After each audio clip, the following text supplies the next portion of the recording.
चलो guys, very good morning. Start करते हैं आज का सेशन। सो एक बार मुझे कंफर्म करो, आपको स्क्रीन विजिबल है, वॉइस ऑडिबल है? मुझे मैसेज चैट बॉक्स में कंफर्म करो प्लीज, क्योंकि अभी मैंने आप लोगों को म्यूट कर रखा है, क्योंकि अनम्यूट करूंगा तो रिकॉर्डिंग में डिस्टरबेंस होगी। सो एक बार मुझे कंफर्म करो।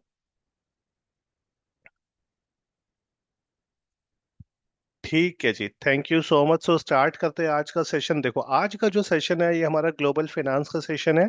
यानी कि इस सेशन के अंदर हमने मल्टीपल टूल्स जो है वो कवर करने हैं, जिसके अंदर एसएपी S/4HANA हो गया, एक्सेल हो गया, पावर बीआई हो गया, डैशबोर्ड्स हो गए, आईएफआरएस हो गया और यूएस गैप हो गया। यानी कि ये एक कंबाइंड कोर्स है जो हमारे ग्लोबल अकाउंटिंग को कवर करता है।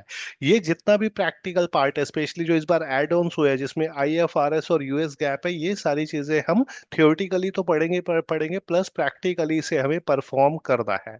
सो आज का एजेंडा जो है, हम पूरा रोड मैप डिस्कस करेंगे कि किस तरीके से इस कोर्स को सीख के, जो कि एक जॉब ओरिएंटेड प्रोग्राम है, आगे चल के हमें एक मल्टीनेशनल कंपनी में एंट्री लेनी है। क्योंकि आज की डेट में बेशक वो एसएपी हो, एक्सेल हो, डैशबोर्ड्स हो, फ्लैश रिपोर्ट्स हो, या फिर आईएफएस और आईएफआरएस या यूएस गैप हो, इन सब की बहुत ज्यादा डिमांड है। कोई भी आप जॉब देखोगे मार्केट के अंदर, हर जॉब के अंदर जो है आपको यही दिखाई देगा कि एसएपी चाहिए, एक्सेल चाहिए, या फिर जो है आईएफआरएस की रिक्वायरमेंट है। सो आज का जो हमारा एजेंडा है, so introduction of the trainer, यानी कि हम अपने बारे में मैं बताऊंगा कि मेरी कहाँ कहाँ पे सर्टिफिकेशन है।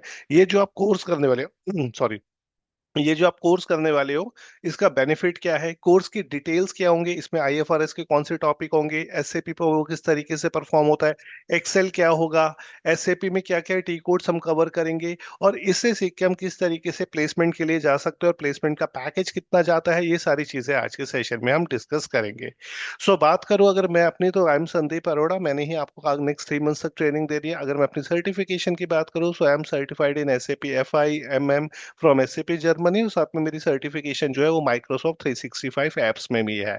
इसके अलावा एक्सपर्टीज की बात करूं तो SAP FI MM SD Excel Power BI, इसमें मेरी सर्टिफिकेशन है। साथ साथ जो है यहाँ से जो ये प्लेटफॉर्म है, जो कि एक्सक्यूनिक है, यहाँ से 6,000+ कैंडिडेट्स जो है वो प्लेस्ड है इन वेरियस मल्टीनेशनल कंपनी, जिसमें जो है मिनिमम पैकेज 2.8 लाख से लेकर मैक्सिमम पैकेज 18.5 लाख पर एनएम का है।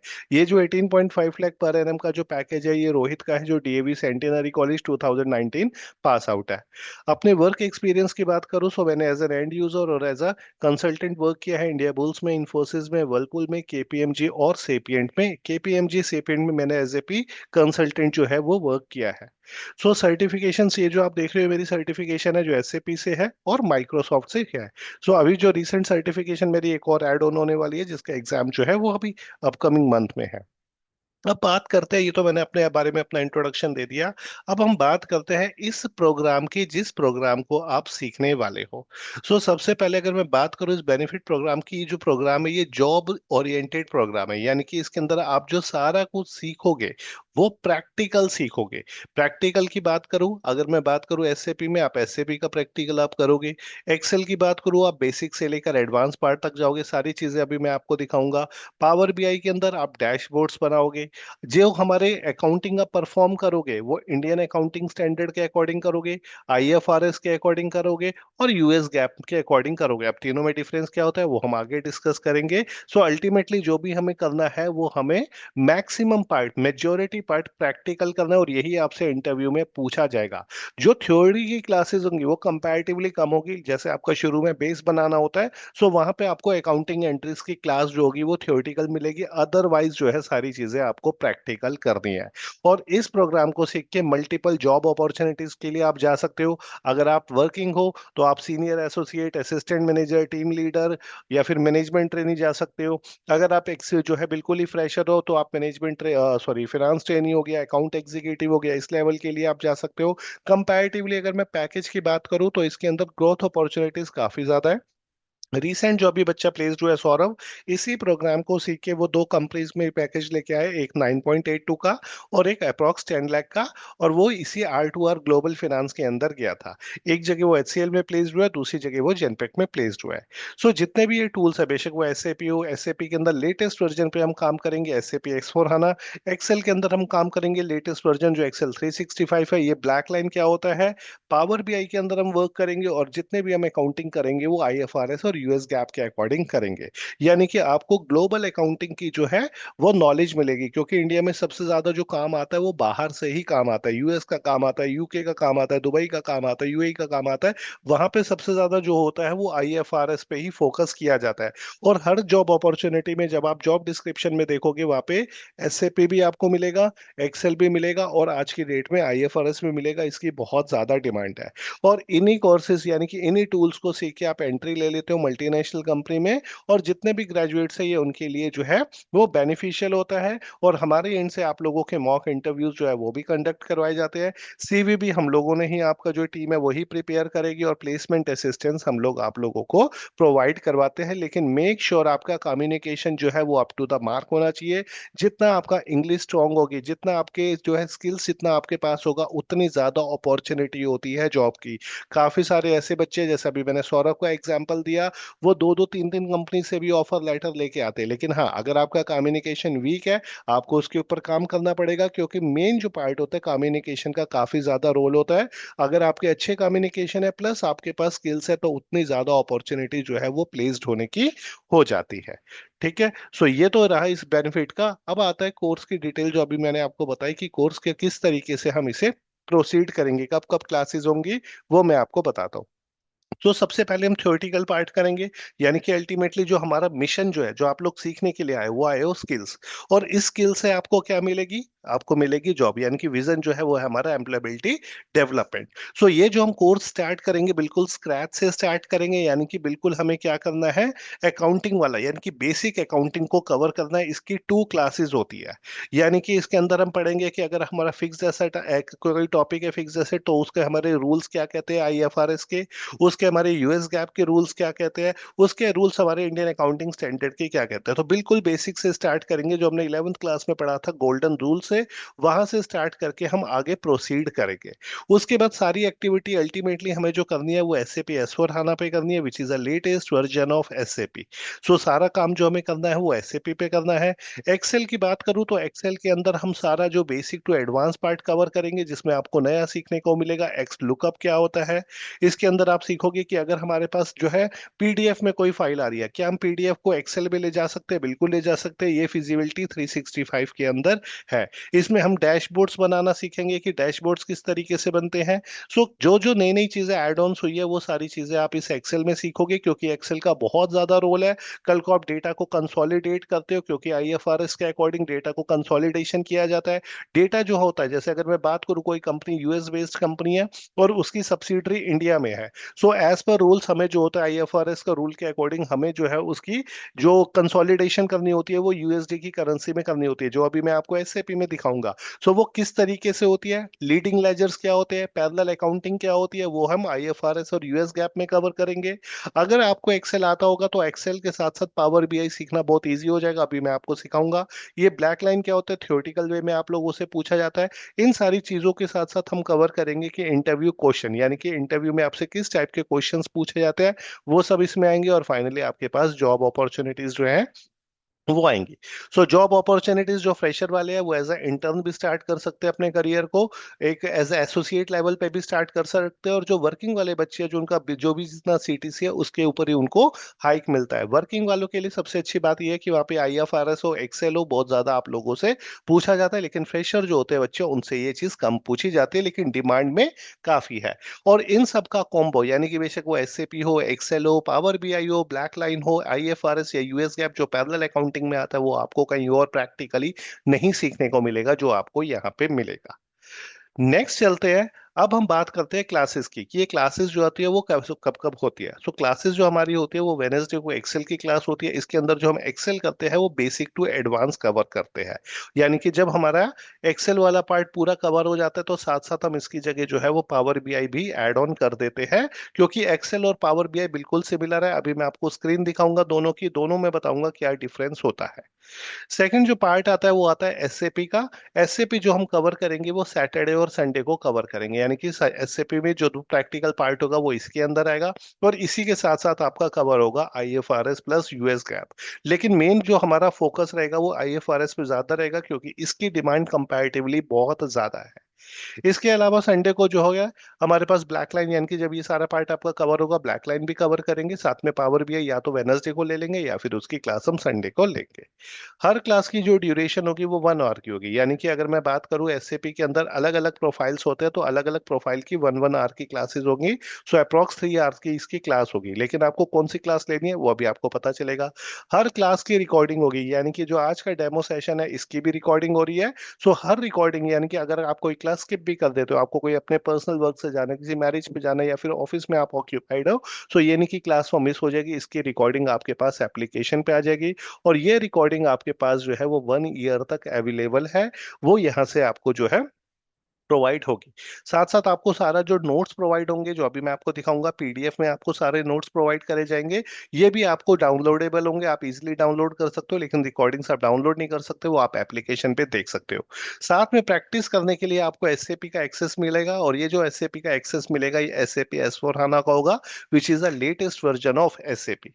सो मैं साथ साथ आपको दिखा देता हूँ, जैसे मैं बात कर रहा था अभी एक्सेल की, तो एक्सेल में जो हम पार्ट कवर करेंगे वो बेसिक टू एडवांस कवर करेंगे। So basic to advance cover करने के बाद हमें जाना है जहां पे हम डैशबोर्ड बनाना सीखेंगे, यानी कि कुछ इस तरीके का डेटा हमारे पास होगा, इसके ऊपर हम वर्क करेंगे, वर्क करने के बाद इसके केपीआईज बनाएंगे। सभी से ज्यादा इंटरव्यू में पूछा जाता है ये केपीआईज क्या होते हैं। सो ये जो आप देख रहे हो, जो रिपोर्ट आप देख रहे हो, this is R2R plus FPNA integrated report, budget versus expense report. और उसके बाद ये हमारी समरी बन के आ गई, डिपार्टमेंट वाइज कितने एक्सपेंस हुए हैं। अगेन ये जो आप डैशबोर्ड देख रहे हो, this is R2R plus FP&A की ये रिपोर्ट है। और ये देखो ये हमारे पास जो है टोटल बजट, टोटल एक्सपेंस जो है वो सामने सारा कुछ आ गया। तो अगर मुझे एडमिन का देखना है तो एडमिन का आ गया, फाइनेंस का देखना है तो फाइनेंस का आ गया, एचआर का देखना है तो एचआर का आ गया, आईटी का देखना है तो आईटी का आ गया। यही सारी चीजें आप सीखोगे। अब क्वेश्चन आते हैं ये सारी चीजें यहाँ पे हो रही है तो फिर पावर बीआई का क्या यूज होता है या पावर बीआई क्या होता है, वो अभी आगे आएगा। सिमिलरली एक और रिपोर्ट आपको दिखाता हूँ, सेम इसी तरीके से एक और हमने रिपोर्ट बना रखी है, वो यही अगेन ये एफपीएन है और R2R के। ये सारा जो आप डेटा देख रहे हो ये डेटा हमारा एसएपी से आया है। सो एसएपी से डेटा आया है, हमने उसके जो है इस यहाँ ये जो आप देख रहे हो वर्किंग करिए, this is MIS reporting. MIS बनाने के बाद हमने इसके केपीआईज बनाए हैं, और केपीआईज के बाद हमने इसका डैशबोर्ड बनाया है। सो सेम यहाँ पे जो आप देख रहे हो ग्राफ, ये सारी चीजें डैशबोर्ड है। मोस्ट इंपॉर्टेंट फॉर R2R, साथ में ये जो रिपोर्ट है ये एफपीएनए की रिपोर्ट है जिसका आप प्रैक्टिकली करना सीखोगे। सो जो भी हम एक्सेल सीखेंगे वो बेसिक से लेकर एडवांस तक सीखेंगे, और सारे नोट्स जो है वो आपको प्रोवाइड करवाए जाएंगे। तो ये जो आप नोट्स देख रहे हो सारे, ये सारे नोट्स जो है आपको प्रोवाइड करवाए जाएंगे। इसके अंदर सारा जो है हमारा टॉपिक है, यानी कि इसके 4 मॉड्यूल होंगे हमारे। पहले बेसिक एक्सेल कवर करेंगे, एडवांस कवर करेंगे, एमआईएस रिपोर्टिंग, और फोर्थ पार्ट में आएगा डैशबोर्ड, यानी कि हम डैशबोर्ड भी जो है वो बनाना सीखेंगे। इसके अंदर बेशक एक्स लुकअप वो कवर करेंगे, अभी तक आपने वी लुकअप सुना होगा, वी लुकअप एरे नहीं सुना होगा, इफ एरर वी लुकअप नहीं सुना होगा, V lookup with approximate match नहीं सुना होगा, एच लुकअप हो गया, एक्स लुकअप हो गया, ये सारी चीजें हम कवर करेंगे। सो ये जो आप कंटेंट देख रहे हो बिल्कुल स्क्रैच से, यानी कि बिल्कुल जीरो से स्टार्ट करेंगे एक्सेल के अंदर, और टिल जो है उसे हम लेकर जाएंगे एडवांस वाले पार्ट में, जिसके अंदर बेशक वो वी लुकअप हो, एक्स लुकअप हो, इंडेक्स मैच हो, मैक्रो हो, टेबल एंड स्लाइसर्स हो, ये सारी चीजें, पीवट टेबल, सारी चीजें जो है वो हम कवर करेंगे। और फाइनली ये सारी रिपोर्ट्स जो है वो हम प्रिपेयर करेंगे, दीज आर एमआईएस रिपोर्ट। और जब मैं इन एमआईएस रिपोर्ट को ग्राफिकल वे में जो प्रेजेंट करूंगा, इनके केपीआईज बनाऊंगा, तो वो बन जाएंगे हमारे डैशबोर्ड्स। तो ये सारी चीजें हमें सीखनी है, क्योंकि जब आप किसी भी इंटरव्यू में जाओगे सबसे ज्यादा क्वेश्चन इन्हीं रिपोर्ट से रिलेटेड पूछे जाते हैं, और ये सारी रिपोर्ट हमारा जो डेटा है वो एसएपी से पुल होगा। यानी कि एसएपी से हम डेटा को निकालेंगे और एक्सेल में जाके इसकी रिपोर्ट बनाएंगे, बेशक वो वेंडर स्टेटमेंट हो, रिकंसिलेशन हो, कस्टमर से रिलेटेड हो, या पीएनएल या बैलेंस शीट से रिलेटेड जितने भी हमारी रिपोर्ट्स है वो हो। तो ये सारी चीजें आप जो है सीखने वाले हो। तो काफी सारी चीजें, एक छोटा सा आपको एग्जांपल देता हूँ क्योंकि एक्सेल की बात कर रहा हूँ।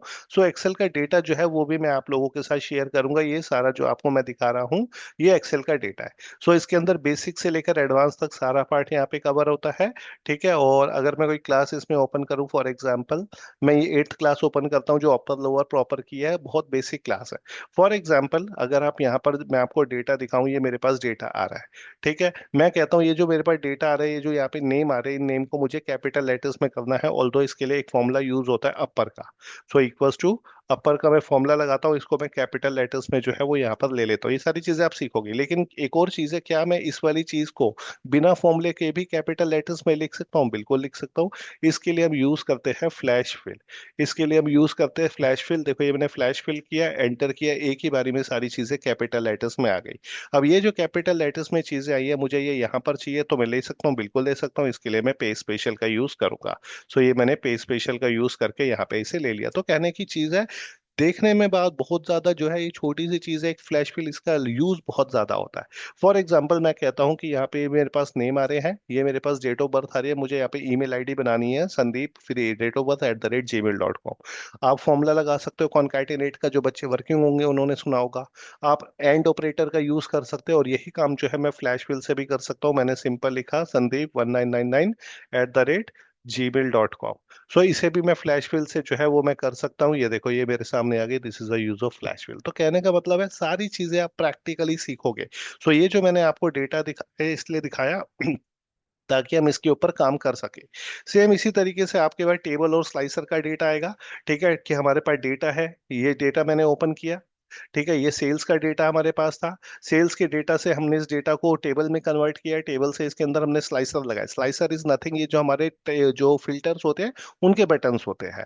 सो अगर मुझे देखना है पेड वाला डेटा, पेड वाला डेटा आएगा। ईस्ट की सेल देखनी है, मैं इस बटन पे क्लिक करूंगा। करंट की सेल देखनी है, करंट की सेल आ गई ईस्ट की।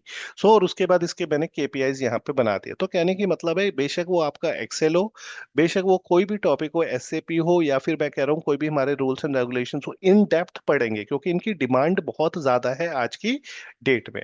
सो ये जो मैं आपको फाइल्स दिखा रहा हूँ, ये वो फाइल्स है जो बच्चे आपसे पहले वाले बैच के जिसके ऊपर जो है वो अभी वर्क कर रहे हैं। ठीक है, ऐसे हमारे चार्ट्स आते हैं। चार्ट्स को होते हैं वो कौन से टाइप के होते हैं, किस तरीके से चार्ट बनने हैं, सारी चीजें आपको जो है वो सारा डेटा यहाँ से शेयर किया जाएगा। सो ये जो आप डेटा देख रहे हो, यहाँ पे मैंने जो क्लस्टर्ड कॉलम, ये फिनांस डैशबोर्ड है। अगेन एक और डैशबोर्ड आ गया। ये हमारे पास डेटा था, और इस डेटा से ये हमने रिपोर्ट बनाई है, दिस इज एमआईएस रिपोर्ट। इस एमआईएस रिपोर्ट से हमने ये वाला डैशबोर्ड जो है वो क्रिएट कर रखा है। ठीक है, तो ये सारी चीजें जो है आप सीखोगे यहाँ पे, सारी की चीजों का प्रैक्टिकल होगा। सो ये जो मैंने बात करी, ये मैंने बात करी अभी एक्सेल की, कि एक्सेल में हम क्या क्या कवर करने वाले हैं। सेम इसी तरीके से अगर मैं बात करूं एसएपी की, जो आप एसएपी में वर्क करोगे, सबसे पहले तो एसएपी है क्या? SAP is a system application and product in data processing, जो जर्मन बेस्ड हमारा सॉफ्टवेयर है। इसके अंदर जो मॉड्यूल्स होते हैं, इसके अंदर अलग अलग मॉड्यूल्स होते हैं। जैसे अगर मैं, एक होता है वर्जन, यानी कि वर्जन जो है एसएपी का जिस पे आप काम करने वाले हो, वो है SAP S/4HANA, which is a latest version. और अगर मैं बात करूं मॉड्यूल की, एसएपी के अंदर 72+ मॉड्यूल होते हैं। जैसे आप लोग जिस मॉड्यूल को सीखने आए हो यहाँ पे, वो है फाइनेंशियल अकाउंटिंग एंड कंट्रोलिंग, जिसे हम फीको मॉड्यूल कहते हैं। और फीको मॉड्यूल के साथ साथ आप सीखोगे MM, which is a material management. यानी कि अगर कोई मटेरियल हमें का इनवाइस हमारे पास आता है, उसे हमें प्रोसेस करना है, सो उसे हम किस तरीके से प्रोसेस कर सकते हैं, उसके लिए एमएम का रोल आता है। अगर हमें कोई सामान बेचना है, यानी कि सेल रिलेटेड एक्टिविटी करनी है, उसके लिए सेल ऑर्डर क्रिएट होगा, मटेरियल रिलीज होगा, तो सेल्स एंड डिस्ट्रीब्यूशन, ये 3 मॉड्यूल से बन के सारी चीजें कवर होती है। और इन्हीं तीनों मॉड्यूल्स के अंदर आपका आईएफआरएस के रूल्स भी यूज होते हैं, और यूएस गैप के जो है वो रूल्स भी इसके अंदर कवर होते हैं। और इनकी रिपोर्ट जो बन के आएगी, वो सारी इसी एसएपी से रिपोर्ट बन के आएगी, जिसको अभी मैं दिखाने वाला हूँ। ठीक है। सो यहाँ पे जैसे मैंने अभी आपको आईएफआरएस का बताया था, कि आईएफआरएस के अंदर एक हमारा जो एसएपी के भी टर्म्स यूज होता है, वो होता है लीडिंग लेजर। लीडिंग लेजर यानी कि अगर मुझे ग्रुप कंसोलिडेशन करना है एज पर आईएफआरएस रूल, तो अगर मैं एसएपी में जाता हूँ, ये मेरा एसएपी है, मुझे एक इन्वेंट्री रिपोर्ट बनानी है। और ये जो इन्वेंट्री रिपोर्ट बनानी है, इसके लिए मैं इन्वेंट्री का लेजर ओपन करता हूँ, कि मुझे ये देखना है कि मार्च के महीने में कितना मैंने जो है इन्वेंट्री, यानी कि मटेरियल मेरे पास आया है, या उसकी वैल्यूएशन उसकी हमें निकालनी है। तो यहाँ पे मैंने इन्वेंट्री का लेजर जो है वो सर्च किया। ये मेरे पास इन्वेंट्री का लेजर आया, इसे मैं इन्वेंट्री के लेजर में लेकर जाता हूँ। ये मेरे पास इन्वेंट्री का लेजर आया। यहाँ पे मैंने कंपनी कोड डाले। कंपनी कोड क्या होता है, इन्वेंट्री का लेजर क्या होता है, सब आपको प्रैक्टिकल बताऊंगा। सिर्फ आपको अभी आईएफआरएस और लीडिंग लेजर से रिलेटेड चीजें बता रहा हूँ, कि मुझे ये देखना है कि जो मार्च के महीने में मुझे इन्वेंट्री का वैल्यूएशन करना है एज पर माई आईएफआरएस रूल्स। सो ये जो आप देख रहे हो, ये जो हमारे सामने अमाउंट निकल के आ रहा है, कि इसकी जो वैल्यूएशन हमारी हुई है, टोटल जो इन्वेंट्री हमारे पास आई है, वो 5 करोड़ 49 लाख 24,300 की है। सो ये मेरी as per Indian accounting standard जो मैं मैं वैल्यूएशन कर रहा हूँ वो है ये मेरी आईएनआर के अंदर वैल्यू आ रही है। लेकिन मेरा जो आईएफआरएस कहता है वो तो कहता है कि ये तो जो है मेरा उसके अंदर होना चाहिए, यूएसडी के अंदर होना चाहिए, क्योंकि मुझे ग्रुप कंसोलिडेशन करना है। सो ग्रुप कंसोलिडेशन के लिए आप क्या कर सकते हो, इसे यूएसडी के अंदर भी कन्वर्ट कर सकते हो। सो यहाँ पे आप डॉक्यूमेंट करेंसी के थ्रू भी जो है वो इसे यहाँ पे यूएसडी में लेकर आ सकते हो, जो अभी मैं आपको दिखाता हूँ। यानी कि सारी चीजें जो हम यहाँ पर सीखने वाले हैं वो सारी इसी से रिलेटेड सीखने वाले हैं। तो डॉक्यूमेंट करेंसी ये आ गया। सो इस डॉक्यूमेंट करेंसी को यहाँ पर लेकर जाते हैं। यानी कि अब जो आप करोगे वो सारी चीजें जो है, एक मिनट करेंसी गलत ले आया हूँ तो कोई बात नहीं, एक डॉक्यूमेंट को यहीं पे ही आपको दिखाता हूँ। ठीक है, ये मेरे पास आ रहा है। सो ये मेरे पास आईएनआर में आ रहा है। अगर मुझे इसकी डिस्प्ले करनी है करेंसी, कौन सी ग्रुप करेंसी में, क्योंकि मुझे ग्रुप कंसोलिडेशन करना है। सो ये देखो यूएसडी के अंदर आ गया। इतना हमारा इन्वेंट्री था, इतना उसका गुड्स रिसीव हुआ, इतना उसका प्राइस का डिफरेंस था। सो कहने का मतलब है हर एक चीज का आप जो प्रैक्टिकल कर रहे हो, ये हमारा सारा डेटा किसके अंदर है, ये सारा डेटा हमारा एसएपी के अंदर है। और ये जो आप करेंसी देख रहे हो ये हमारा जो है वो ग्रुप करेंसी यानी कि यूएसडी के अंदर आ गया।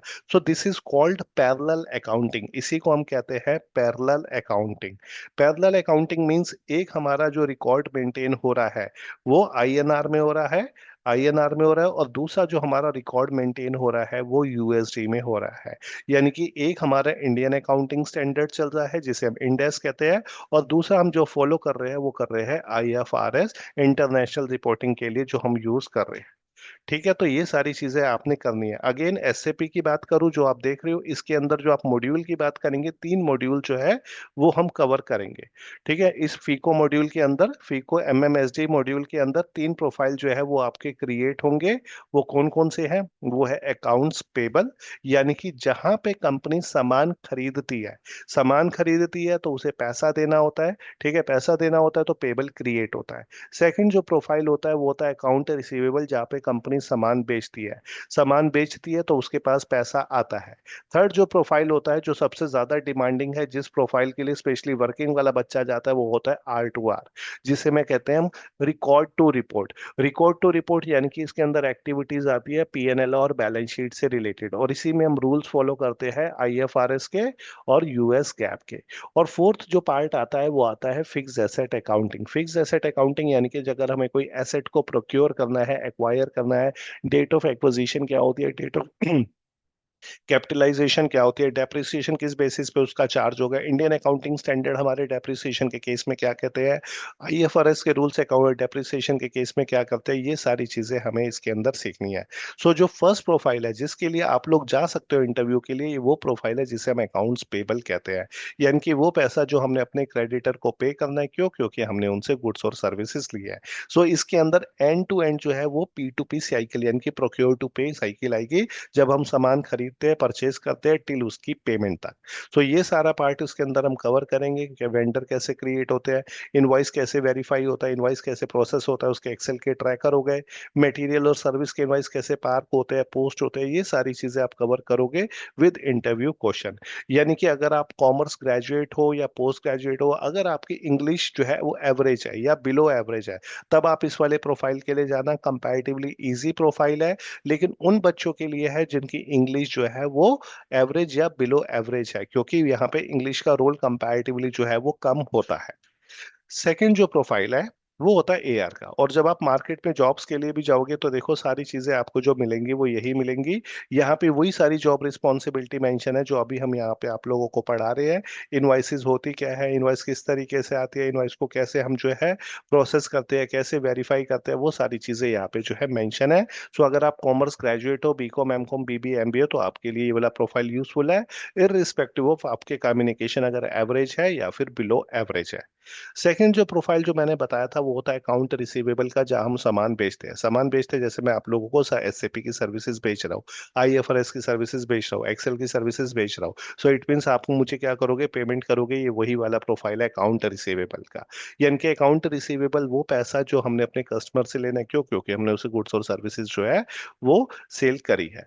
सो इसके लिए भी कॉमर्स ग्रेजुएट या पोस्ट ग्रेजुएट चाहिए होता है, और इसके अंदर भी सारी एक्टिविटीज हमारी एंड टू एंड जो है वो अकाउंट रिसीवेबल, जिसे हम O2C कहते हैं, ऑर्डर टू कैश कहते हैं वो सारी आती है।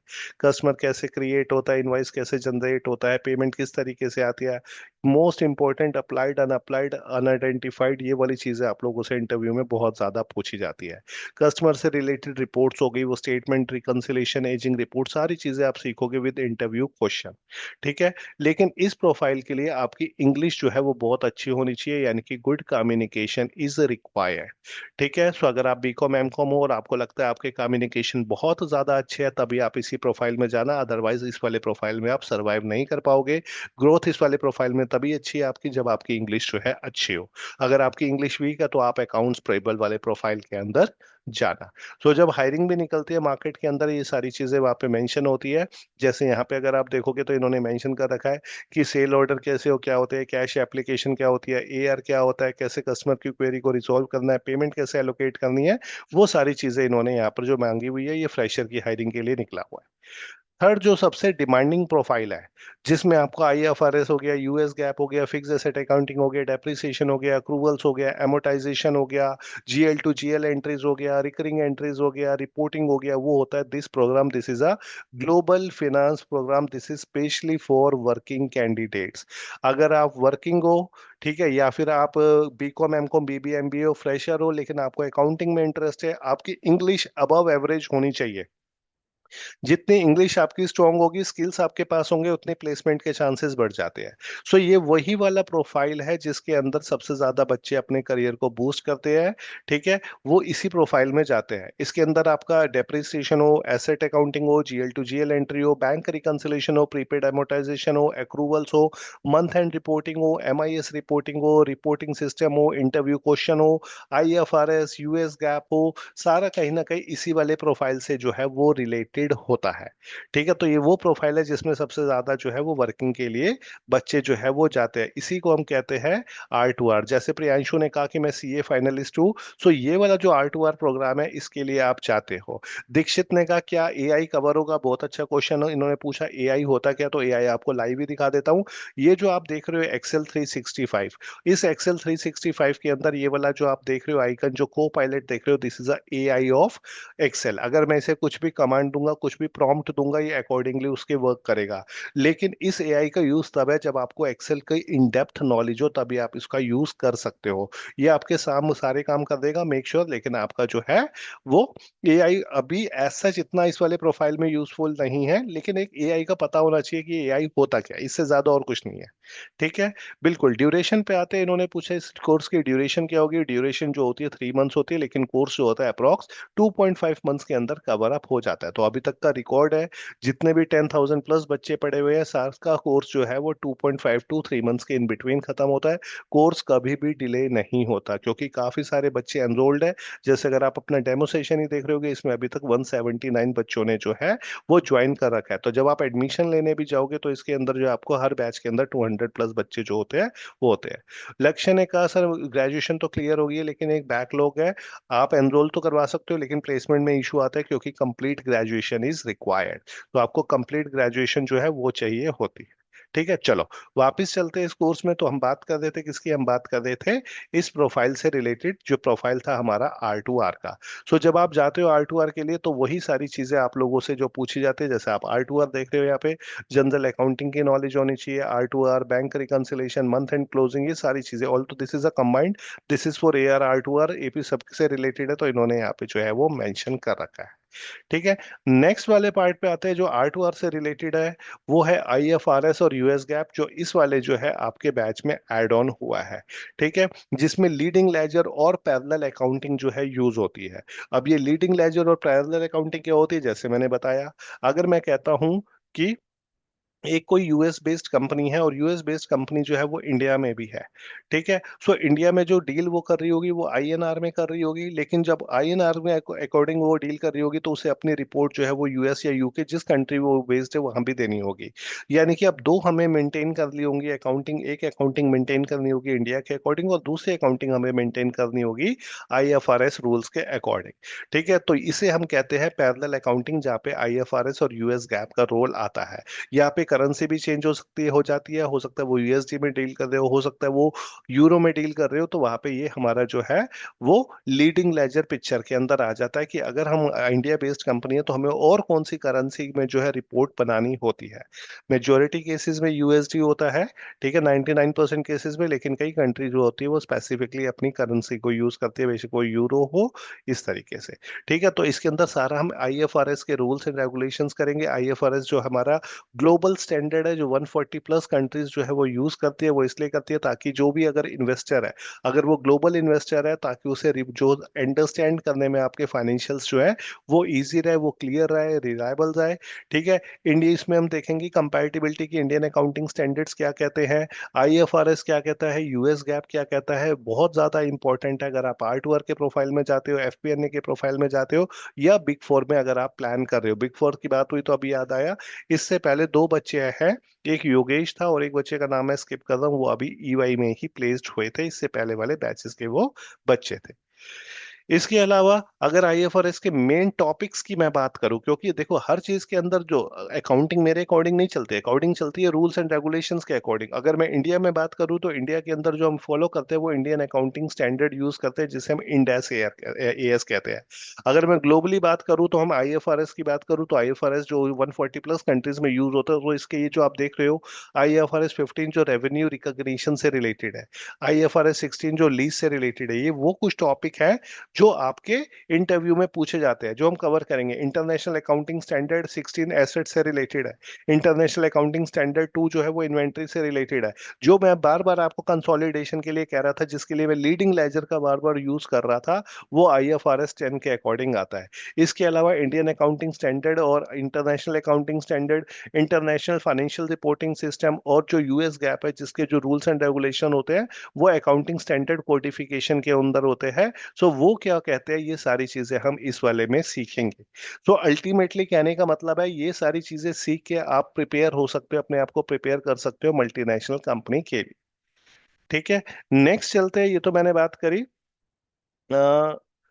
वो सब मुझे अभी डाउट है कि आपको क्या, भावना ने कहा कि भावना इज गेटिंग कंफ्यूज कि उसे एपी में जाना चाहिए, आर ए आर में जाना चाहिए, आर टू आर में जाना चाहिए। वो डिपेंड करता है कि आप वर्किंग हो या नॉन वर्किंग हो और आपको किस में इंटरेस्ट है। अगर आपको लगता है कि मैं बिल्कुल ही फ्रेशर हूँ, मेरे कम्युनिकेशन भी एवरेज है, ऑल्दो अभी वही पार्ट आएगा कि आपको चूज क्या करना है। आपको अकाउंट्स, क्योंकि मल्टीपल प्रोफाइल्स है, आपको अकाउंट्स पेबल में जाना चाहिए, रिसीवेबल में जाना चाहिए, या फिर जनरल अकाउंटिंग के अंदर जाना चाहिए। देखो बिल्कुल सिंपल है। पहले मैं बात करता हूँ फ्रेशर की। अगर कोई बच्चा इस वाले जो सेशन को ज्वाइन कर रहा है, उसे लगता है मैं बिल्कुल ही फ्रेशर हूँ, ठीक है, तो मैं किस प्रोफाइल में जाऊं, तो साथ साथ आप अपना देखो कि आपका इंग्लिश का लेवल कैसा है, क्या आपका इंग्लिश का लेवल एवरेज है, बिलो एवरेज है, या अबव एवरेज है। अगर आपको लगता है वो एवरेज है और बिलो एवरेज है, तो आप जाओ एपी के प्रोफाइल के लिए, this is comparatively a easy profile. ठीक है, इस वाले प्रोफाइल के लिए आप जाओ अगर आप फ्रेशर हो तो, बिल्कुल। ठीक है, और जो हम क्वालिफिकेशन रिक्वायर्ड है वो बीकॉम, एमकॉम, बीबीए और एमबीए है। अकाउंट रिसीवेबल के लिए वो बच्चा जाना जिसके कम्युनिकेशन बहुत ही ज्यादा अप टू द मार्क है। ठीक है, आज की डेट में अकाउंट रिसीवेबल में हायरिंग तो निकलती है, लेकिन एज सच इसका अकाउंट की ग्रोथ उतना नहीं है। ग्रोथ जो आपको मिलेगा वो इस वाले प्रोफाइल में मिलेगा। सो अगर कोई फ्रेशर है, उसे लगता है मेरे कम्युनिकेशन बहुत ही अच्छे है रादर देन, और उसे अकाउंटिंग में इंटरेस्ट नहीं है, तो फिर वो चूज करना इधर अकाउंट्स रिसीवेबल और अकाउंट्स पेबल। लेकिन अगर आपको लगता है मैं फ्रेशर हूँ, मेरे कम्युनिकेशन भी बहुत अच्छे हैं, मुझे अकाउंटिंग में इंटरेस्ट है, तो आप चूज करना आर टू आर, ठीक है, जिसे हम कहते हैं जनरल अकाउंटिंग। और इसके लिए जो क्वालिफिकेशन रिक्वायर्ड है वो commerce graduate, BCom, MCom, BBA और एमबीए, और इसमें कोई क्लाइंट इंटरेक्शन नहीं होता, यानी कि कोई भी फॉरेनर से आपको बात करने की जरूरत नहीं है। हाँ, एआर में जरूरत होती है, इसलिए जो है कम्युनिकेशन रिक्वायर्ड है। लेकिन अगर कोई बच्चा वर्किंग है, ठीक है, और वर्किंग है और वो बीकॉम, एमकॉम, बीबीए और एमबीए है, तो वो दो पार्ट में डिवाइड हो जाता है। उसके कम्युनिकेशन कैसे, कम्युनिकेशन अच्छे है या फिर कम्युनिकेशन जो है वो एवरेज या बिलो एवरेज है। अगर उसकी कम्युनिकेशन अच्छे है तो सिंपल वो इस वाले प्रोफाइल में जाना, क्योंकि 99 वर्किंग परसेंट बच्चा जो है वर्किंग वाला, वो इसी वाले प्रोफाइल के अंदर जाता है, जनरल अकाउंटिंग के अंदर जाता है। ठीक है, जिसके लिए सारी ग्लोबल अकाउंटिंग यूज होती है, एक्सेल यूज होता है, पावर बीआई यूज होता है, वो सारा इसी वाले प्रोफाइल के अंदर जाता है। लेकिन उसे लगता है अगर मैं वर्किंग भी हूँ लेकिन मेरे कम्युनिकेशन जो है वो एवरेज है या बिलो एवरेज है, तब आप इस वाले प्रोफाइल को पकड़ना जो अकाउंट्स पेबल का है। ठीक है। तो तब आप इस वाले प्रोफाइल में जाना, लेकिन मेजोरिटी केसेस में जो बच्चा होता है, वर्किंग बच्चा जो होता है, वो इसी वाले प्रोफाइल में जाता है, जो ये जनरल अकाउंटिंग वाला प्रोफाइल है, क्योंकि कंपैरेटिवली पैकेज बहुत अच्छे मिल जाते हैं। ठीक है। फ्यूचर कंपैरेटिवली इसके अंदर अच्छा है। जिस प्रोफाइल में आप जा रहे हो R2R में, global accounting, Excel, Power BI, सारी चीजें इसके अंदर कवर होती है। ठीक है। तो यहाँ से अब आपको क्लैरिटी मिल गई होगी कि आपको किस प्रोफाइल के अंदर जो है वो जाना चाहिए, AP में जाना चाहिए, AR में जाना चाहिए, या फिर R2R के अंदर जो है वो जाना चाहिए। ठीक है। नेक्स्ट चलते हैं। ये तो हमने बात करी कि हमें किस प्रोफाइल के लिए जाना चाहिए, तो यहाँ पे हमें ये क्लियर हो गया। अगर कोई BA ग्रेजुएट है, देखो जैसे गौरव ने कहा कि मैं BA ग्रेजुएट हूँ, to be very honest, BA वालों को ना प्लेसमेंट में इशू आता है। हमें कोई प्रॉब्लम नहीं है कि आप जाने को AR में जा सकते हो, लेकिन प्लेसमेंट इशू होता है, इसलिए रिकमेंडेड हम यही करते हैं कि BCom, MCom, BBA और MPO। ठीक है। सो एक बच्चे ने पूछा कि हम एडिशनल मॉड्यूल्स की, लाइक MM हो गया, उसके लिए जा सकते हैं। देखो जब आप फीको मॉड्यूल करोगे ना, FICO is integrated with MM and SD। वो दोनों दोनों के लिए जो है वो इंटीग्रेटेड है। तो जैसे मनीष ने कहा है कि working on SAP MDM and BM, I think Manish आप BTech क्वालिफिकेशन है आई थिंक आपकी। तो उसके लिए तो आप एक बार जो है जो इंक्वायरी टीम है उनसे रीच आउट करना। हाँ, अगर आप BCom, MCom, BBA, MBO, तो आप जो R2R के प्रोफाइल में जाओगे उसके अंदर, या AP वाले प्रोफाइल के अंदर जाओगे, उसमें आपको MM और SD दोनों ही मिलेगा। क्योंकि AP वाला जो प्रोफाइल होता है, ये वाला जो प्रोफाइल आप देख रहे हो अकाउंट्स पेबल का, अकाउंट्स पेबल के अंदर MM plus FICO, financial accounting and controlling cover होता है। AR के अंदर जो होता है वो sales and distribution plus financial accounting and controlling cover होता है, और इसके अंदर purely financial accounting and controlling जो है वो वाला पार्ट जो है वो कवर होता है। सो वापस आते हैं हम SAP में, क्योंकि फर्स्ट जो हमारा टूल है जिसकी सबसे ज्यादा डिमांड है, क्योंकि आज की डेट में इसी के बेसिस पे शॉर्ट लिस्टिंग होती है आपकी CVA की, कि आपको SAP आता है या नहीं आता। तो SAP क्या है? SAP is system application and product in data processing. SAP जो है वो जर्मन बेस्ड सॉफ्टवेयर है, 72+ मॉड्यूल्स है। ठीक है। और सबसे जो डिमांडिंग मॉड्यूल्स है इनके अंदर वो है नंबर 1 पे SAP FICO, MM material management and sales and distribution. So जितनी भी मल्टीनेशनल कंपनीज हैं, मेजरली के अंदर जो है वो SAP यूज हो रहा है। दुनिया का 78% टू 80% जो ट्रांजैक्शन होता है वो इसी SAP के ऊपर रूट होता है। अब इसके अंदर भी एक और चीज आती है कि जैसे कई बार बच्चों को कंफ्यूजन हो जाती है कि हम SAP कंसल्टेंट करवाएंगे। नहीं, हम लोग जो आपको करवाते हैं, this is a integrated program. इसके अंदर SAP एंड यूजर है, इसके अंदर एक्सेल है, इसके अंदर पावर BI है, इसके अंदर IFRS US गैप है, इसके अंदर डैशबोर्ड्स है, MIS रिपोर्टिंग है, ब्लैक लाइन है, ये सारी चीजें हैं। सो फोकस हमारा SAP के साथ साथ बाकी चीजों पे होता है, क्योंकि सिर्फ SAP पे ही आप जाके जॉब ले लोगे नहीं, उसके लिए एक्सेल भी चाहिए, उसके लिए जो आपको डैशबोर्ड्स भी चाहिए, ये सारी चीजें भी आपको आनी चाहिए। So this is a end user integrated program with global accounting. अगर बात करोगे, साहिल कह रहा है कि I am working in AR, so is there any other course to grow. आप R2R के लिए, साहिल जो है तब आप चाहो वहां पे जाएगा। किसी, आप एक बच्चे ने कहा कि वो BSc है, अगर वो वर्किंग है, ठीक है, और वो या फिर MBA कर रहा है फाइनेंस में, तो वो जा सकता है, अदरवाइज वहां पे भी आएगा। Any course related to FP&A, ये जो आप देख रहे हो global accounting, this is related to FP&A। ठीक है। इसमें काफी सारी रिपोर्टिंग जो मैंने शुरू में बताई वो जो है FP&A से रिलेटेड हो सकती है।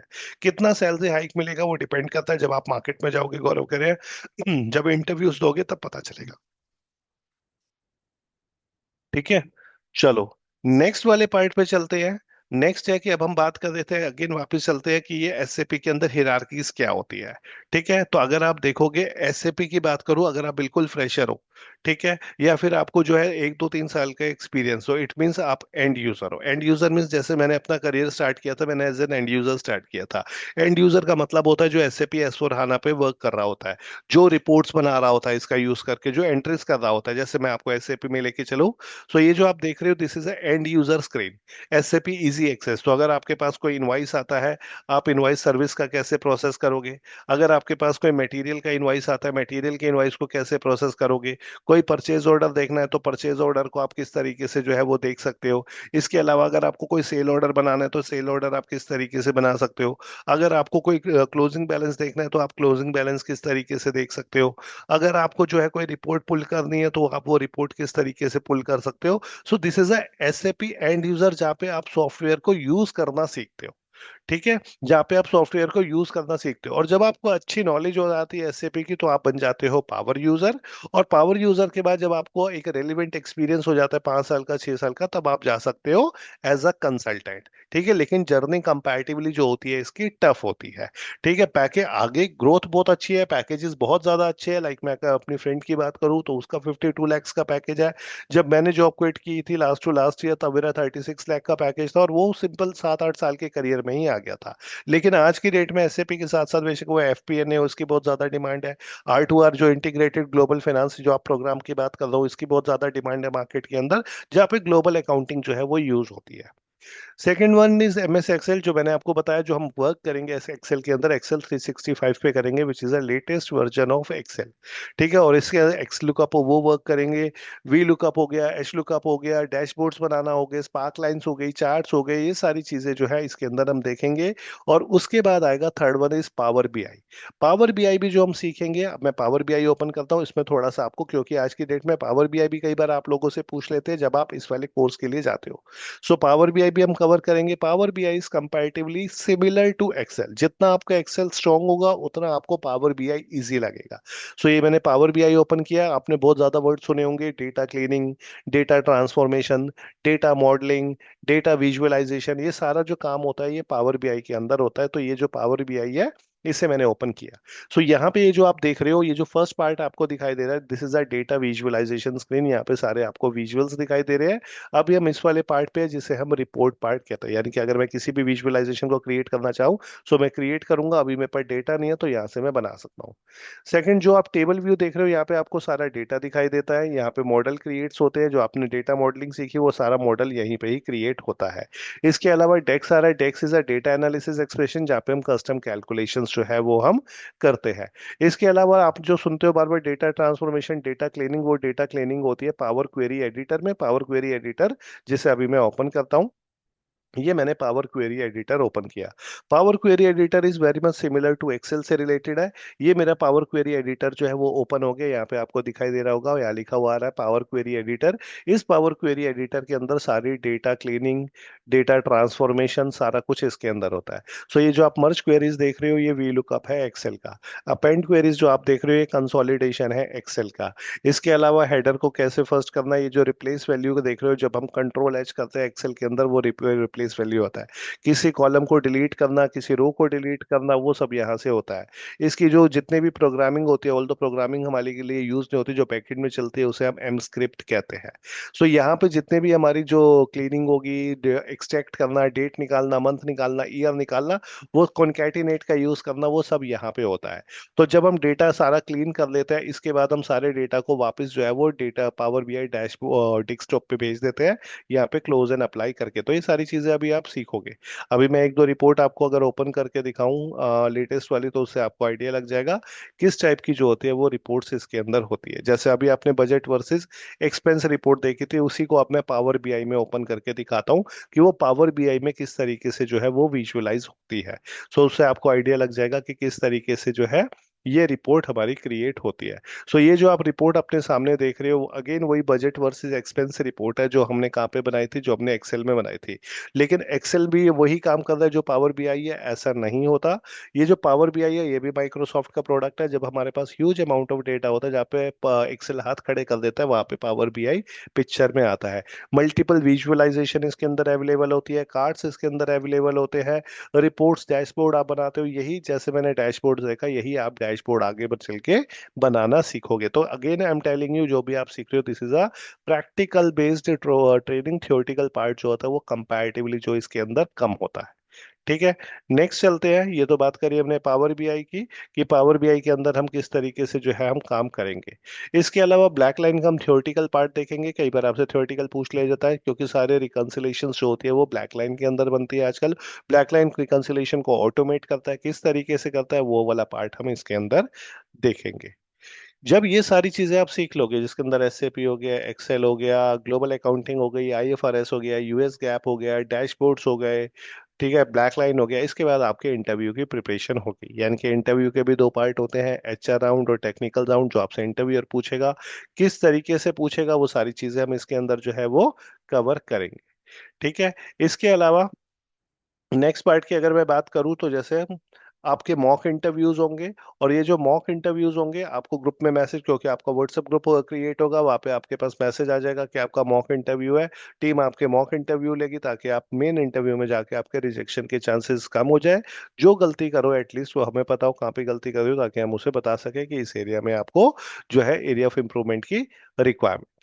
उसके बाद अगर मैं प्लेसमेंट अपॉर्चुनिटीज की बात करूं तो 6,000 प्लस कैंडिडेट्स प्लेस्ड है। ठीक है, जितने भी टूल्स है वो हाईली डिमांडिंग है। बच्चे नोकिया हो, आईबीएम हो, जेनपेक्ट हो, एक्सेंचर में हो, या फिर जो है ईवाई में हो, इन सारी कंपनीज में प्लेस्ड हुए हैं। मिनिमम पैकेज जो जाता है एक फ्रेशर की बात करूं तो 2.5 से लेकर 3 का जाता है। और नाइट शिफ्ट के चांसेस बहुत ज्यादा होते हैं, क्योंकि इंडिया में सबसे ज्यादा काम जो होता है वो यूएस से आता है, और यूएस और हमारे टाइमिंग्स बिल्कुल अपोजिट है। जैसे यहाँ पे आज अभी दिन हो रखा है तो वहाँ पे रात हो रखी होगी। कैब फैसिलिटीज आपको कंपनी प्रोवाइड करवाती है जो 40 किलोमीटर तक होती है। और जितने भी ऑफर लेटर आपको मिलेंगे वो हमारे इंस्टाग्राम और यूट्यूब चैनल पे जो है वो मिल जाएंगे। सो जब आप चैनल्स पे जाओगे वहां भी, या फिर इंस्टाग्राम पे जाओगे वहां भी, आपको सारी चीजें ये अवेलेबल होंगी। अभी मैं आपके क्वेश्चंस भी लूंगा। इसके अलावा अब कई बार बच्चों के माइंड में ये भी होता है कि क्या हमें 100% जॉब गारंटी है, क्या कहते हैं यहाँ पे जॉब हमें मिल जाएगी? नहीं, हम लोग आपको जो है जॉब असिस्टेंस प्रोवाइड करवाते हैं। जॉब गारंटी कुछ नहीं होती, क्योंकि जॉब गारंटी आपके ऊपर डिपेंड करती है। मैं आपको स्किल्स दे सकता हूँ जो कि ग्लोबल लेवल के स्किल्स है, बेशक वो एसएपी हो गया, एक्सेल हो गया, या फिर पावर बीआई हो गया, ब्लैक लाइन हो गया, आईएफआरएस हो गया, यूएस गैप हो गया, लेकिन अल्टीमेटली पढ़ना आपको होगा। तो जो जॉब होती है, job are completely dependent on your skills and availability. We provide global level skills, हम ग्लोबल लेवल्स के स्किल्स आपको दे सकते हैं। और मेजोरिटी केसेस में बच्चे जिसके कम्युनिकेशन अच्छे होते हैं, जो मेहनत कर रहा होता है, वो प्लेस्ड हो भी जाता है। ठीक है। सो अगर आपकी कम्युनिकेशन अच्छे है, इंग्लिश अच्छी है, तो उतने चांसेस आपके बढ़ जाते हैं प्लेसमेंट होने के, क्योंकि अल्टीमेटली प्रिपरेशन आप लोगों ने करनी है। और मार्क जो जॉब होती है वो मार्केट कंडीशन के ऊपर डिपेंड करती है। अगर आपके पास स्किल्स है और मार्केट में जॉब है तो आप इजीली जो है वो प्लेस्ड हो जाओगे। और अगर आप इनमें से किसी भी चीज, कोई भी चीज मिसिंग है, अगर आपके पास स्किल्स नहीं है, ठीक है, और मार्केट में जॉब है, तो भी जॉब नहीं लगेगी। ठीक है, और अगर आपके पास जो है स्किल्स है, ठीक है, और मार्केट में जॉब नहीं है, तो भी जॉब नहीं होगी। इन दोनों का कॉम्बिनेशन होना वो बहुत ज्यादा जरूरी होता है। So again I am telling you, कोई ये सोच रहा हो कि नहीं मैं फोन करूंगा और आपको जो है प्लेस करवाऊंगा, इंटरव्यू का level is comparatively tough. Walk ins भी हो रहे हैं, वर्चुअल इंटरव्यूज भी हो रहे हैं, अच्छे से आपको स्क्रीन किया जाता है, अच्छे से आपको ग्रिल किया जाता है, उसके बाद ही कोई कंपनी आपको जो है वो रखती है। सो कोई गारंटी नहीं होती। हम आपको जॉब असिस्टेंस प्रोवाइड करवा सकते हैं, हम बता सकते हैं कि इस एरिया में आपको जाना चाहिए, कहाँ पे आपको प्रिपरेशन करनी चाहिए। तभी यही रीजन है यहाँ पे इतने ज्यादा बच्चे जो है वो एडमिशन लेते हैं, क्योंकि प्लेसमेंट के चांसेस कंपैरेटिवली ज्यादा होते हैं। ठीक है, क्योंकि ये पूरा जॉब ओरिएंटेड प्रोग्राम है। लेकिन अगर आप कहो कि गारंटी है, नो जॉब गारंटी, ये मैं आपको बता देता हूँ। क्योंकि जो फ्रेशर होता है वो एज आज की डेट पे वो ट्रेनी भी जा रहा है, वो डायरेक्ट प्लेसमेंट के लिए भी जा रहा है। और जो एक्सपीरियंस है उसके पैकेजेस जो होते हैं वो 10 लाख, 11 लाख, 12 लाख इतने भी इजीली जा रहे हैं। सो वो डिपेंड करता है आपके एफर्ट्स के ऊपर। ठीक है, आप कहो कि मैं भी आपको फोन करके किसी फ्रेशर की जॉब लगाऊं, इतनी भाई मेरी औकात नहीं है, ये काम भगवान भी नहीं कर सकता, तो मैं तो कुछ भी नहीं हूँ। अल्टीमेटली एफर्ट्स आपको ही करने पड़ेंगे, तभी आप आगे जा सकते हो। ठीक है। और उसके लिए भी स्किल्स प्लस जॉब का होना मार्केट के अंदर बहुत ज्यादा जरूरी है। जैसे मैं जिस प्रोफाइल की बात कर रहा हूँ उसकी कंपैरेटिवली, जैसे बेशक आप एमआईएस रिपोर्टिंग के लिए जाओ, एक और सी के फाइनेंशियल एनालिस्ट के लिए जाओ, या टीम लीडर के लिए जाओ, एएम लेवल के लिए जाओ, अपॉर्चुनिटीज कंपैरेटिवली ज्यादा है, या एफपीएनए के रोल के लिए जाओ। हायरिंग प्रोसेस की बात करूँ तो हायरिंग जो होती है कंपनी में वॉक इन भी होती है, यानी कि आपको जाके भी इंटरव्यू देना होता है, वर्चुअल्स भी चल रहे हैं, दोनों चल रहे हैं। ठीक है, जेनपेक, जेएलएल, एचसीएल, डब्ल्यूएस, हर जगह जो है वर्चुअल इंटरव्यूज भी चल रहे हैं। और अगर आप फ्रेशर हो, देखो आज के डेट में कोई फ्रेशर नहीं होता, दो ही होते हैं, या तो आप स्किल्ड फ्रेशर होगे यानी कि जिसे काम आता है, या फिर आप एक्सपीरियंस्ड होगे। ठीक है। Hiring is for skilled fresher, simple fresher की कोई हायरिंग नहीं है मार्केट में, स्किल्ड फ्रेशर की है। आज की डेट में अगर एक्सेंचर भी निकालता है फ्रेशर की जॉब, वो निकालता है मुझे फ्रेशर चाहिए जिसे एपी की नॉलेज हो, एआर की नॉलेज हो, या आर2आर की नॉलेज हो, तो वो भी ये बता रहा है जिसे एसएपी आता हो, एक्सेल आता हो। इट मीन्स वहां भी स्किल्ड फ्रेशर की जॉब है, नॉर्मल फ्रेशर किसी की भी जॉब नहीं है। मेन है आप एंट्री लो। ठीक है, जैसे हमारे कई एक दो कंपनीज के अभी रिसेंट टाइप्स हुए हैं स्पेशली फ्रेशर के लिए। वहां पे फ्रेशर को वो लोग जो है वो 15,000 भी देते हैं, 12,500 भी लेते हैं, लेकिन है वो एमएनसी। वो कहते हैं अगर आप बच्चे को वो 6 मंथ्स तक ट्रेनिंग देते हैं, 6 मंथ्स के बाद उसकी सैलरी जो वो 25 से लेकर 30 तक इंक्रीज कर देते हैं। सो ये डिपेंड करता है कि फ्रेशर कहाँ पे जो है, हमारा तो यही ट्राई होता है कि बच्चे अच्छे से पैकेज पे जाए, एटलीस्ट उसकी एंट्री तो मेन होती है एंट्री। जैसे मैंने भी अपनी एंट्री 8,000 से करी, अब ये नहीं थोड़ा ना कि मैं बहुत रुक गया, मेरा पैकेज भी 36 तक गया। सो मेन होती है एंट्री, लेकिन जो एक्सपीरियंस वाले बच्चे होते हैं उनको चैलेंजेस कंपैरेटिवली कम आते हैं, क्योंकि वो ऑलरेडी जो है वर्किंग होते हैं और उन्हें सैलरी हाइक लेना होता है, एमएनसी में एंट्री जो है वो लेनी होती है। ठीक है, तो एक्सपीरियंस वाले जिन्हें एसएपी की नॉलेज है, एक्सेल की नॉलेज है, MIS reporting, power BI, IFRS, इन सब की नॉलेज है, तो उनके प्लेसमेंट के जो चांसेस होते हैं वो कंपैरेटिवली ज्यादा हो जाते हैं। लेकिन फ्रेशर के लिए मैं बार बार कहूंगा, फ्रेशर वाले इसी ऑब्जेक्टिव से जाओ कि भाई मुझे एटलीस्ट स्टार्ट हो जाए मेरा करियर, क्योंकि एक बार स्टार्ट हो जाता है तो ग्रोथ वहां पे आपको मिल जाती है।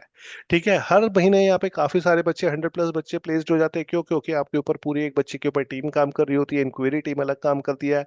मेरे पास आप 2.5-3 महीने तक रहते हो, उसके बाद मॉक इंटरव्यू टीम के पास चले जाते हो, फिर प्लेसमेंट टीम अलग होती है।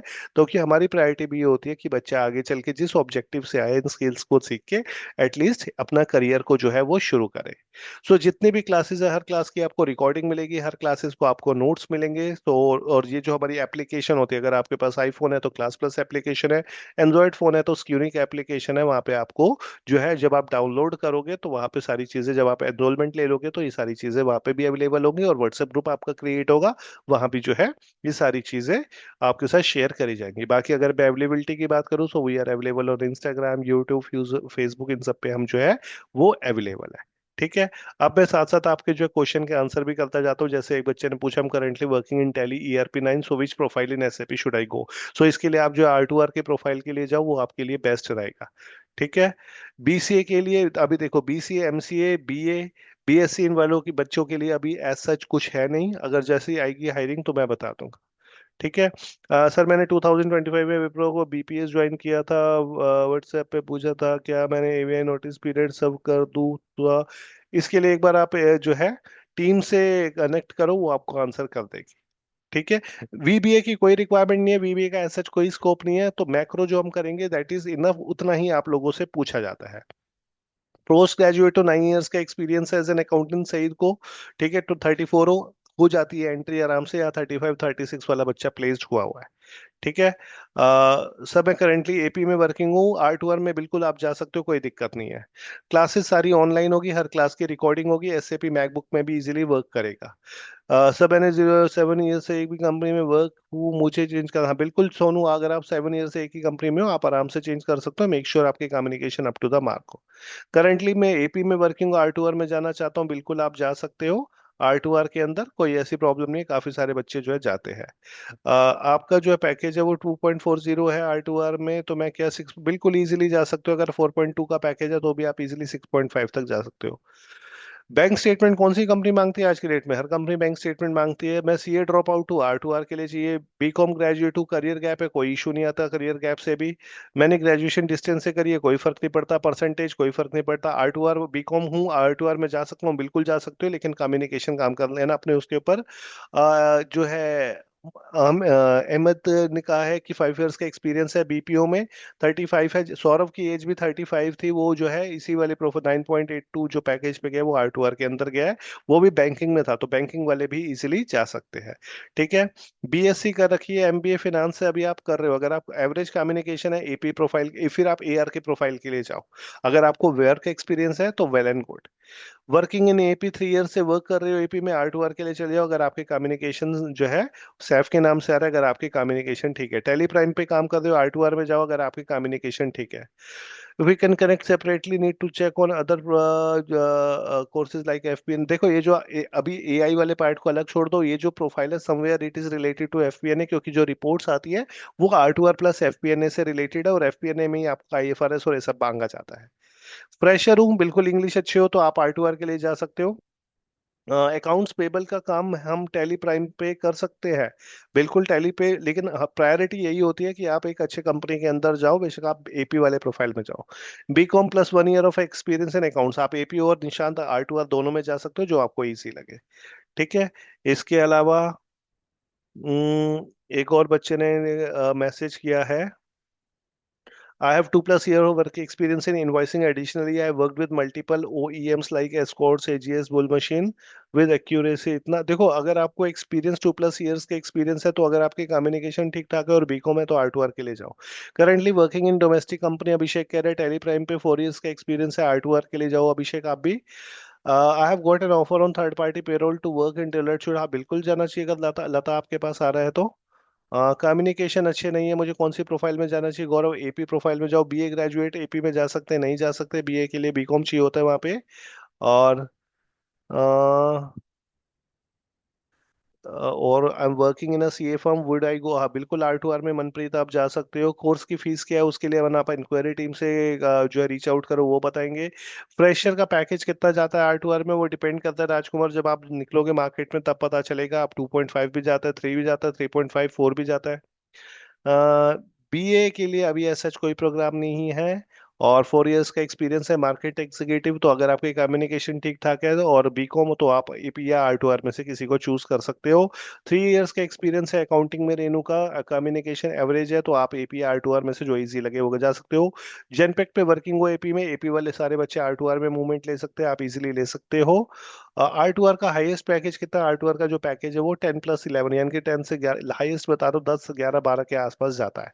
ठीक है, वो subject to your last CTC. What is best for long term growth? R2R, क्योंकि which is somewhere related to FP&A। मुझे टैली नहीं आता तो इंटरव्यू में पूछेंगे नहीं, टैली से रिलेटेड कुछ भी आपसे नहीं पूछा जाएगा। I also have skills of Oracle fusion financials and want SAP skills also, हाँ बिल्कुल अच्छा ऑप्शन है मनीष, आप जा सकते हो इसके लिए। After completion of training how much period? 2 months तक आपका जो प्लेसमेंट असिस्टेंस है वो तो 6 मंथ्स तक ऑल दो आपका चलता ही रहता है, जैसे आपने कोर्स खत्म किया 2 मंथ्स तक आपको मॉक इंटरव्यू क्लियर करना होता है। जब आप मॉक क्लियर करते हो तो जनरली आपके पास अपॉर्चुनिटी आ भी जाती है। इन केस नहीं आती तो टीम आपको असिस्ट करती रहती है 3-4 महीने तक, क्योंकि कई बार हमारे पास भी बच्चे खत्म हो जाते हैं। 1.5 years का एक्सपीरियंस है आपको account executive in CLG but have not work in MNC, बिल्कुल आप मनी जा सकते हो। कम्युनिकेशन कैसे ठीक करो उसके लिए आपको यूट्यूब करना पड़ेगा। I want to go in JLL, JLL में काफी सारे गौतम बच्चे हैं हमारे, आप इजीली जा सकते हो। ठीक है, लेकिन वहाँ पे R2R की हायरिंग ज्यादा निकलती है। BBA के बाद 3 साल का गैप है, कोई दिक्कत नहीं, समृद्धि आप जा सकते हो, इंग्लिश पे काम कर लेना। I did BCom plus MBA finance and HR but I work in 1.4 months in HR। Easily आप स्विच कर सकते हो सिमरन, आप APA R2R के लिए जा सकते हो। कम्युनिकेशन कैसे इंप्रूव करें वो आपको यूट्यूब करना पड़ेगा। ऋतिक का 3.5 years का एक्सपीरियंस है, अच्छे कम्युनिकेशन है, तो ऋतिक आप R2R में जा सकते हो। Diwakar, I am MCOM 2025 currently working in AR for past years but I'm not using much financials। कोई बात नहीं, अगर आप देखो MCOM हो तो R2R आपके लिए बेस्ट है, उसके लिए आप चाहिए। ठीक है सर, अगर हम पोस्ट ग्रेजुएट नहीं है तो पोस्ट ग्रेजुएट से कोई फर्क नहीं पड़ता, minimum qualification is graduation is required. ठीक है। पूजा, मैंने आपको बता दिया, अभी मैं जॉब कर रही हूँ, सेल्स कोऑर्डिनेटर काम कर रही हूँ, मुझे कौन सी प्रोफाइल में जाना चाहिए? इसके लिए पूजा आप एक बार टीम से रीच आउट करना, इंक्वायरी टीम से, वो आपकी हेल्प कर देगी। CA drop out to average communication, APR2R में से कुछ भी आप चूज कर सकते हो। ठीक है। I am working in AR profile and want to learn IFRS, then first देखो R2R का पार्ट या IFRS दोनों साइमल्टेनियसली चलेगा। वन मोर थिंग, जो आप सोच रहे हो कि IFRS के लिए जो होता है, जो मेन सर्टिफिकेशन होती है, वो ASSC जो है वो ऑर्गेनाइज करवाती है, तो this is a integrated program, जहां पे हमारे जितने भी IFRS के रूल्स एंड रेगुलेशंस होते हैं उसके अकॉर्डिंग हम अकाउंटिंग को फॉलो करते हैं। ऑलरेडी वर्किंग इन EXL जीतते के as ex impact in O2C AR, तो आप इजीली वो जा सकते हो R2R में। बिग फोर में अगर हायरिंग होती है तो वहां भी आप जा सकते हो। गुड कम्युनिकेशन, सिमरन करिए सो I can go for R2R, बिल्कुल अगर अकाउंटिंग में इंटरेस्ट है बिल्कुल आप जा सकते हो। कोर्स की फीस के लिए मैंने आपको बता दिया, मैम को आप रीच आउट करो। ठीक है, और वो बता देंगी। और वैसे जो हमारी फीस है वो 15,000 है सभी के लिए, बाकी आप एक बार इंक्वायरी टीम से रीच आउट कर लेना। 2026 में पास हुआ हूँ बीकॉम में, तो डिग्री नेक्स्ट ईयर आएगी, तो कर सकता हूँ, बिल्कुल कर सकते हो, लेकिन अपने दीपक कम्युनिकेशन के ऊपर काम कर लेना। 6-7 years का एक्सपीरियंस है, ग्रोथ मिल सकती है, बिल्कुल मिल सकती है ग्रोथ। ठीक है। और कुछ बाकी आपको कोई भी डाउट होता है, मैंने ट्राई किया सभी को आंसर करने के लिए, फिर भी अगर आपको कोई भी डाउट होता है आप इंक्वायरी टीम से रीच आउट कर सकते हो, वो आपकी हेल्प कर देगी। SAP फीको के साथ पावर BI एक्सेल सारे दिन, इसमें कोई एडिशनल चार्जेस नहीं देना पड़ेगा, ये कंप्लीट पैकेज है। इंटरव्यू हम खुद से कंपनी में जाना पड़ेगा? बिल्कुल नहीं, हम भी आपको बताएंगे, आपके प्रोफाइल्स क्रिएट होंगे, HR भी आपको डायरेक्ट रीच आउट करेगी। इट्स अ गुड क्वेश्चन अभी। सो हम भी आपके प्रोफाइल क्रिएट करेंगे, ठीक है, हमारे पास भी अपॉर्चुनिटीज आती है, हम ग्रुप में शेयर करेंगे, साथ साथ आपको भी HR प्रोफाइल्स के थ्रू रीच आउट करेगी। 15 मंथ्स के आर्टिकलशिप है जीएसटी के अंदर, तो आप भी जो है वो आर के प्रोफाइल में जाओ, कोई ऐसा उसमें प्रोफाइल में टारगेट नहीं होता। ठीक है सर, मेरा आंसर नहीं मिला, एक बार आप मुझे दोबारा करो जो मोक्षिता। मैं आपको आंसर करता हूँ। Currently I am working candidates in Excel services as a senior executive, want to join Genpact with 8 LPA। देखो, जो 8 LPA आप कह रहे हो, हिमांशु, एएम लेवल के लिए मिलता है। अगर आपको रेलिवेंट वर्क एक्सपीरियंस है आप जा सकते हो। एएम लेवल के लिए 4 to 5 years का एक्सपीरियंस रिक्वायर्ड होता है। ठीक है। मुझे P2P में 5.5 years का एक्सपीरियंस है, नो एक्सपीरियंस कोई बात नहीं, तो अभी आप प्रोफाइल को स्विच कर सकते हो, कोई प्रॉब्लम नहीं आती। प्योरली एस नहीं, ईसीसी कुछ भी नहीं है सही, इसके अंदर सारा SAP S/4HANA है। ठीक है। पूजा, आप मुझे प्लीज दोबारा करो। बिल्कुल, सर्टिफिकेट भी आपको हमारे एंड से मिलेगा। एसएपी देखो, दिट्स अ इंटीग्रेटेड प्रोग्राम। आपको अगर आप कहो कि एसएपी आपको सर्टिफिकेट देगा, आईएफआरएस आपको सर्टिफिकेशन देगा, माइक्रोसॉफ्ट देगा, नहीं। उसके लिए बिल्कुल सेपरेट प्रोग्राम्स होते हैं जो वही लोग ऑर्गेनाइज करवाते हैं। लाइक, अगर मेरी माइक्रोसॉफ्ट में सर्टिफिकेशन है तो मैंने माइक्रोसॉफ्ट का जो है वहां से अपने सर्टिफिकेशन क्लियर किया हुआ है। मेरी एसएपी में मैंने फीको में सर्टिफिकेशन किया हुआ है, एमएम में सर्टिफिकेशन किया हुआ है। तो उसके लिए आपको उसी पर्टिकुलर उसमें जाना पड़ेगा। क्लेम एसोसिएट का एक्सपीरियंस है तो भी आप एपी प्रोफाइल में हो, तो एपी से एआर या R2R में जा सकते हो। I am currently working in P2P 2 years, तो P2P से आप स्विच कर सकते हो। P2P में जाना चाहते हो उसमें भी जा सकते हो, और R2R में भी आप जा सकते हो। सर, कॉन्फिडेंस नहीं आ रहा है इंटरव्यू के लिए, तो भावना आप एक बार मॉक इंटरव्यूज दो, वहीं से आपको कॉन्फिडेंस आएगा। BA+MBA हूँ, कोई चॉइस रही तो उसके लिए आप इंक्वायरी टीम से कनेक्ट करना। सर, मुझे एक्सेल से किसी कुछ भी नॉलेज नहीं है, ऑनलाइन समझ नहीं आएगा। देखो, आप एक बार यहाँ पे ज्वाइन करोगे ना, सारे बच्चे ऑनलाइन ज्वाइन करते हैं, बहुत इजीली समझ आ जाएगा। और आपको प्रीवियस बैच की रिकॉर्डिंग्स भी दी जाती है ताकि आप अपने कोर्स को जल्दी कवर अप कर सको। Can we get any option for work from home? देखो, वर्क फ्रॉम होम के लिए जब आप मार्केट में उतरोगे तब पता चलेगा, क्योंकि पहले पॉसिबिलिटी थी, अब तो कोविड और ये सारी चीजें खत्म हो गई है, क्या पता मिल भी जाए। ठीक है। सर, मैंने रिकॉर्डेड, उसके लिए आप जो है मैम से कनेक्ट करो, जो आप रिकॉर्डेड से लाइव में जाना चाहते हो तो। ठीक है। Can BTech apply? देखो, अमन, जा सकते हो बीटेक वाले भी, लेकिन प्लेसमेंट अपॉर्चुनिटीज कंपैरेटिवली कम होती है। बिल्कुल, सर्टिफिकेट हमारे एंड से इशू होगा। और आप करंटली अभी आप ऑटोमोबाइल सेक्टर में भी वर्क कर रहे हो तो आराम से एमएनसी ज्वाइन कर सकते हो। एमबीए कर रही हूँ रिलायंस में, जियो मार्ट में डीएम की पोस्ट पर हूँ 3 साल से। मुझे कौन से प्रोफाइल के लिए जाना चाहिए अंकित? तो आप एआर, सॉरी, एपी या R2R के लिए जा सकते हो। 18 years का एक्सपीरियंस है आपको, तो आप तो सारी चीजें सीखो, तब क्या आपको जाके है आगे किसी कंपनी में एंट्री मिल पाएगी। BA graduate, open 4 year accounting experience है। पूजा, एक बार आप मैम से कनेक्ट कर लेना, वो आपकी हेल्प कर देंगी। बाई सैलरी 30 के आराम से आपको हाइक मिल जाएगा। क्लास कब से स्टार्ट होंगी? नेक्स्ट संडे से आपकी मेन क्लासेस स्टार्ट हो जाएंगी। इंग्लिश इज नॉट गुड, तो एपी प्रोफाइल में जाओ। ठीक है। 3 साल का एक्सपीरियंस है डेटा एंट्री ऑपरेटर, तो एक बार गौरव मैम से कनेक्ट करो, वो भी आपको सजेस्ट कर देंगी। Communication are most important. अब कम्युनिकेशन देखो अबव एवरेज होने चाहिए R2R के प्रोफाइल के लिए। ठीक है। I am good in Excel and account, तो अच्छी बात है, आप इजीली चेंज कर सकते हो। If I want to change AR to R2R, बिल्कुल एआर से R2R में जा सकते हो, कोई दिक्कत नहीं आती। प्रोविजनल सर्टिफिकेट है, वर्क करेगा। Knowledge of Indian direct, previous company का पैकेज पूछा जाता है, बिल्कुल पूछा जाता है, उसके डॉक्यूमेंट्स भी आपसे लिए जाते हैं। ऑफिस के लिए मैम को कॉल कर देना, रवि आपको वो लोकेशन शेयर कर देंगी। मैं स्विच करने की, सो बिल्कुल आप स्विच कर सकते हो, कोई दिक्कत नहीं है। फीस मैंने आपको बता दी, 15 के। R2R में एवरेज है, अबव का एवरेज जो कम्युनिकेशन होते हैं वो है। ऑफलाइन के लिए आप प्रैक्टिस के लिए आ सकते हो, अदरवाइज क्लासेस सारी ऑनलाइन होगी। ठीक है। अगर आपको शिशिका डोमेस्टिक कंपनी में जाना चाहते हो, आपको डोमेस्टिक कंपनी के जितने भी रूल्स एंड रेगुलेशन है उसकी नॉलेज है, that is more than enough. Same fees है सभी के लिए। ठीक है। चलो, बाकी आपको कोई भी फर्दर डाउट होता है आप मैम से कनेक्ट कर सकते हो, टीम से कनेक्ट कर सकते हो, वो आपकी सारी हेल्प कर देंगे। ठीक है। चलो गाइस, सो इस सेशन को हम यहीं पे रैप अप करते हैं। बाकी आप फर्दर इंक्वायरी के लिए आप मैम से रीच आउट कर लेना, इंक्वायरी टीम से रीच आउट करना, वो आपकी हेल्प कर देंगे। ठीक है। Again, thank you so much for your time. So मिलते हैं मेन क्लासेस में जब आपका एनरोलमेंट हो जाएगा। ठीक है, चलिए। ओके जी, थैंक यू।